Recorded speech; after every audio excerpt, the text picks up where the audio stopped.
Samuel Hahn.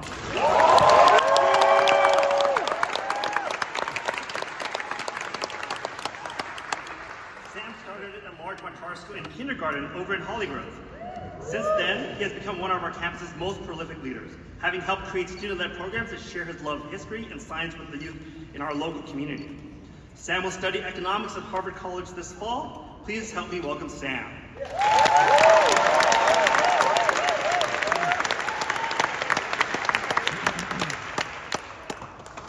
Good evening, everyone. I want to begin today by emphasizing how grateful we all are for our parents and guardians who have sacrificed so much for us to be here today.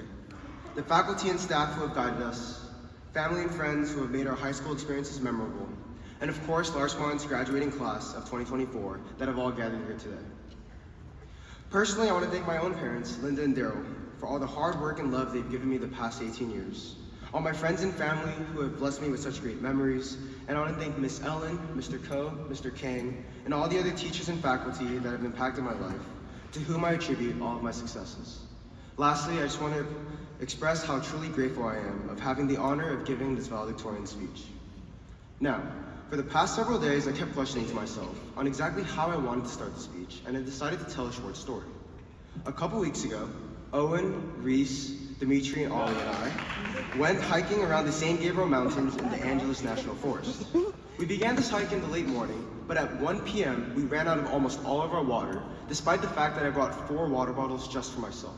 I began panicking, and there was so much rock climbing in the morning that we were all exhausted, and every time we tried to sit down and get a little bit of rest, we found no shade, fire ants biting us, insects flying in our ears, and I was just freaking out the entire time.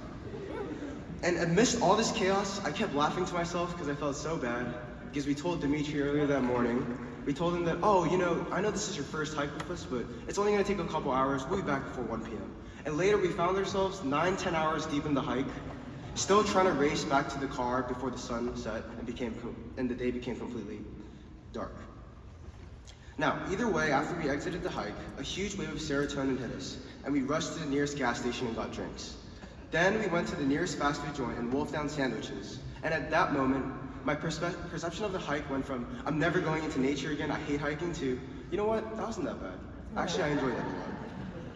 So, upon reflection, I believe high school is the exact same. There's a roller coaster of ups and downs, whether it be academic, social, emotional, or other factors outside campus. However, at the end, when we catch our breath from the intensity of school and realize that we are all graduating, at least for me, it makes me look back at high school in a very favorable way. Honestly, I often reminisce so much about how I will miss being able to say hi to all of you in the hallways, having random conversations between classes with friends, and seeing every single one of you every single school day.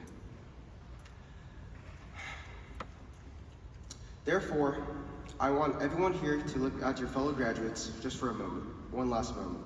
They may be friends, just classmates, people you never talk to, or those you may not like very much at this moment.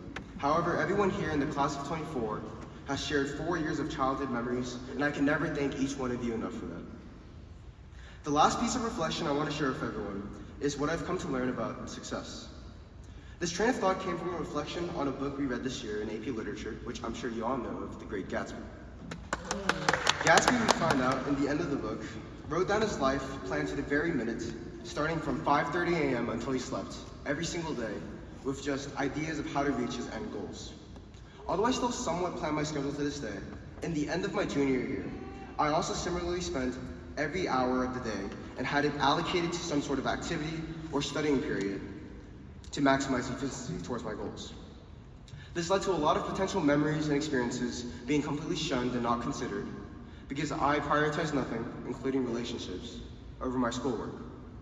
Now, obviously, sorry for the spoilers, but the book essentially follows the story of Gatsby, who rises from immense poverty to absolute wealth. He throws gigantic parties, and everyone seems to love him, or at least wants to be associated with him. However, at the end, during his funeral, nobody shows up save a couple people. Now, why did all these people who claimed and acted as if they loved Gatsby not show up? Did they have fake relationships with him? The answer is very sadly and simply yes.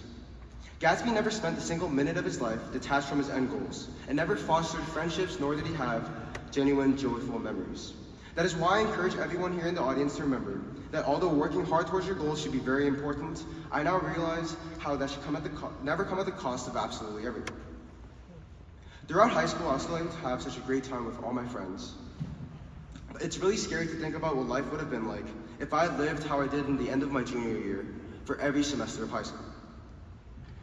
That is why I just want to remind and warn everyone not to fall into the trap of thinking that productivity absolutely and always triumphs over relationships and fun memories.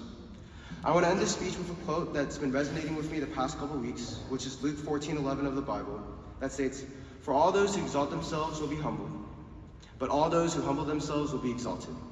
Essentially, if you go through the next few chapters of your life with an egotistical or unhumble attitude, then eventually the world and the people around you will humble you. However, if you carry a genuine and humble attitude wherever you go, inevitably the people around you and the world around you will uplift you. So everyone, as we navigate through new adventures, I hope that we can have an attitude comprised of childlike curiosity and humbleness, and I am positive we will all inevitably succeed in the areas of life that matter the most, such as fostering healthy and joy-bringing relationships. Thank you and congratulations to Larchmont's class of 2024.